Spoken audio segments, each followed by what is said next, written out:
వస్తే ఎంతో ఎంతో సంతోషంగా రారా రారా బోరు కొడుతుందిరా అనేవాడు.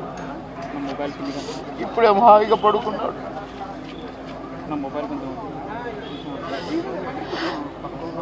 సొంత అన్నదమ్ముడు పౌడన్నకు తమ్ముడు ఉన్నాడు కానీ నేనే అసలు తమ్ముడుగా ఫీల్ అయ్యేవాడు. ఎన్నోసార్లు ఒకే ప్లేట్లో భోజనం చేశాం. అన్నం ముద్దలు కలిపి పెట్టేవాడు నాకు. తినబాయ్ టైం తక్కువదిరా అని అనేవాడు. నేను ఎక్కడ ఏ ఊరిలో ఉన్నా ఏ లాడ్జిలో ఉన్నా పక్క రూములే. మళ్ళీ ప్రొడ్యూసర్లు మొత్తుకునేవాళ్ళు, మీరిద్దరు ఒకటే రూమ్లో ఉంటారు కదా, అయితే ఆయన నీ రూమ్లో ఉంటాడో లేక నువ్వు ఆయన రూమ్లో ఉంటావు, మాకెందుకండి నష్టం చేస్తారు ఒక రూమ్ డబ్బులు వేస్ట్ అని అనేవాళ్ళు. అదే ఇది ఇదే అని చెప్పేవాళ్ళం. అట్లా ఎన్నో సందర్భాలు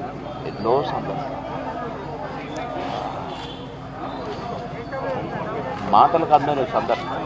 ఇద్దరం కనుక కోటన్న ఆత్మకి శాంతి చేకూరాలి, ఆ కోటన్న కుటుంబానికి ఆత్మశాంతి కలగాలి. ఆ కోటన్న లేనిలో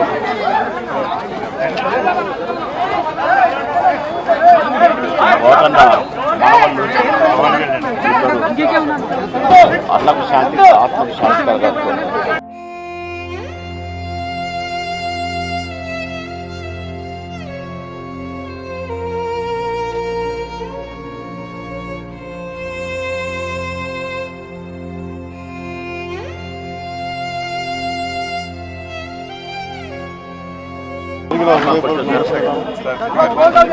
తమ్ముడు ఇది పడిపోవడానికి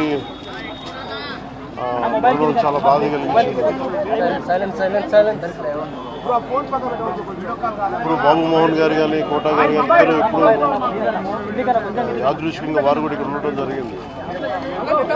అందరికీ కూడా ఒక కుటుంబ సభ్యుడు, నాకు ఇష్టమైన వ్యక్తి, ఏదైనా అభిప్రాయం చెప్పాలంటే నిర్మూలంగా చెప్పగలిగే వ్యక్తి. ఆయన్ని చిత్ర పరిశ్రమ కోల్పోవడం చాలా లోటు, చాలా వెలితి ఉంది. ఇది లాస్ట్ మేము అథారిటీ దారేది యాక్ట్ చేసేటప్పుడు కూడా నాకు ప్రత్యేకించి ఒకటే చెప్పారు, మీరు ఇబ్బంది పడుతున్నారంటే నేను చనిపోయేవరకు యాక్టింగ్ చేయాలనుకుంటున్నాను. మొట్టమొదటి సినిమా అక్కడ అమ్మాయి ఇక్కడ అబ్బాయి నుంచి అథారిటీ దారేది వరకు నాకు ఆయనకు మంచి అనుబంధం ఉంది. ఇప్పుడు 10 మంది బాధను ఆకాంక్షించేవాళ్ళం. ఆయన ప్రత్యేకించి నేను అడిగాను, మీరు ఇంత ఈ వయసులో ఇబ్బంది పడలేదు. లేదు, నా కష్టాలను అధిగమించడానికి నాకు నటనే నాకు మరుపుది. నాకు అది చాలా ఇదిగా చెప్పారు, నాకు బాగా కదిలించేసింది. అలాంటి వ్యక్తి ఎంతమంది మరణి చెందిన నటులు ఉన్నా కానీ ఆయన విశిష్టమైన శైలి, గొప్ప నటులు. ముఖ్యంగా బాబు మోహన్ గారు, ఆయన కాంబినేషన్ మటుకు మేమందరం విపరీతంగా ఎంజాయ్ చేసేవాళ్ళం. అలాంటి వ్యక్తి ఈరోజు మేము కోల్పోవడం నిజంగా చాలా బాధ కలిగించింది. మనస్ఫూర్తిగా వారి కుటుంబ సభ్యులకి మనస్ఫూర్తిగా నా సానుభూతిని తెలియజేస్తూ వారి ఆత్మకి శాంతి చేకూరాలని మనస్ఫూర్తిగా ఆకాంక్షిస్తున్నాను.